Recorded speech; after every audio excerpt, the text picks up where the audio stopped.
অন্তর বা মাত্র থাকলে কি সমাস? আচ্ছা, যেমন দেশান্তর, ব্যাসবাক্য অন্য দেশ, কি সমাস?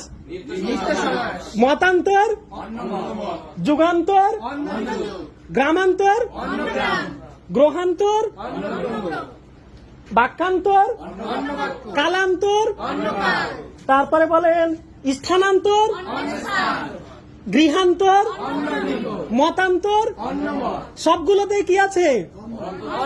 অন্তর থাকলে কি সমাস? এবার আরেকটা বলেন, মাত্র থাকলেও কি সমাস? যেমন দর্শন মাত্র, ব্যাসবাক্য কি হবে?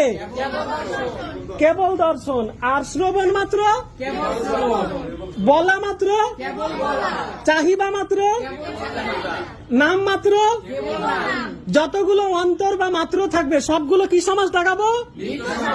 তাহলে তেপান্তর কোন সমাস হবে? না, তেপান্তর দ্বিগু সমাস, এটা একটু ব্যতিক্রম, ঠিক আছে? তেপান্তর হচ্ছে কি? দ্বিগু সমাস। তেপান্তরে হয় তিন প্রান্তরের সমাহারকে কি বলা হয়?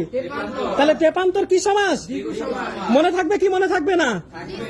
ওকে, থ্যাংক ইউ।